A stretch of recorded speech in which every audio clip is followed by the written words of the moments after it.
Góðan daginn. Hi, and welcome back to Icelandic for Foreigners. Welcome to this episode of Subjunctive Part 3. In this episode, we're going to be starting into the past subjunctive. So, just a quick recap. What is the subjunctive? I know that I've gone over this every time, but it's important to keep it in mind. The subjunctive is a verb conjugation used when the action is not necessarily a reality. The two things that we've talked about so far are hope, doubt, desire, or belief, and then indirect speech. We're going to keep talking about those in this video, but now we're going to talk about how they work in the past tense. So past tense, that means that our special verb is in the past tense. So we have, instead of ég vona, I hope, we have ég vonaði, I hoped. And of course, it doesn't have to be a ég, it can be any subject that we want. That's just an example.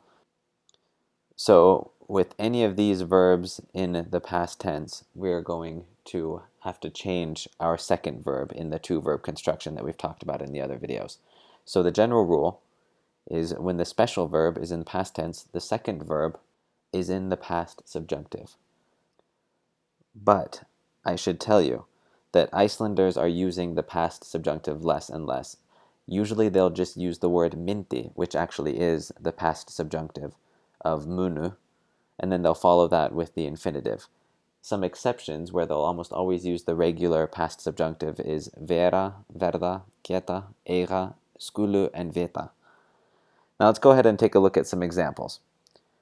So for vona, to hope, we have this sentence, hún vonaði að veðrið yrði gott, meaning she hoped that the weather would be good. So notice that our first verb, vona, is in past tense, so we're going to use the past subjunctive, in this case, að verða, to become, and use yrði. She hoped that the weather would be good. Another example, við vonuðum að hún tæki ekki eftir því. We hoped she wouldn't notice it, and that's the past subjunctive of taka. Now, as I said, Icelanders are using the past subjunctive less and less, so it would be probably more common for you to hear the following sentence, við vonuðum að hún myndi ekki taka eftir því, which means the same thing. We hoped she wouldn't notice it.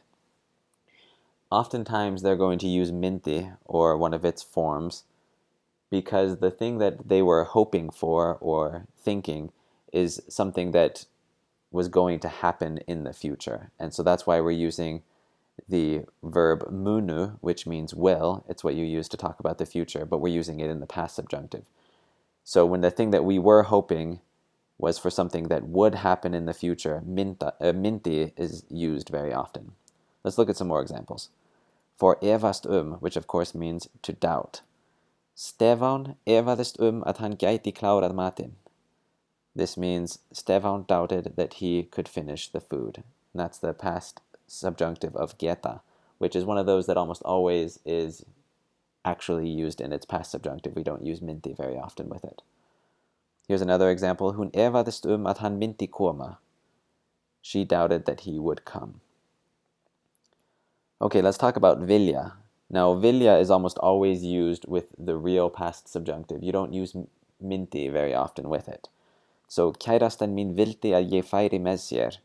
My girlfriend wanted me to go with her. That's the past subjunctive of að fara.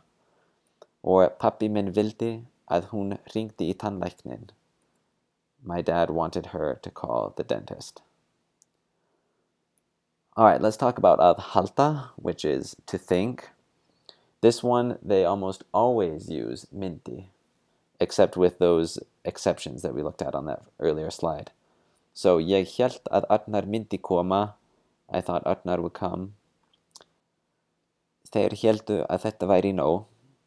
They thought this was enough. So notice we don't use mynti there because it's að vera, which almost always just uses the past subjunctive form. Hún hélt að ég vissi það. She thought I knew that. All right, let's look at the last category we're going to talk about today, which is segja, for indirect speech. Hann sagði að það væri ekki hollt. He said that it wasn't healthy. Hún sagði að ég ætti að kíkja. She said I should take a look. Ég sagði að hann myndi mæta. I said that he would come. All right, and as for the actual bendings, the actual declensions of these verbs, They can be kind of tricky in the past subjunctive. They really take some getting used to. I recommend you go to Bind, start looking up those verbs. Some of them are more regular than others, and at that website you can find all their different forms. I hope you enjoyed the video. Please feel free to leave questions or comments below. Don't forget to like and subscribe, and stay posted for more videos on the subjunctive to come. Bless, bless.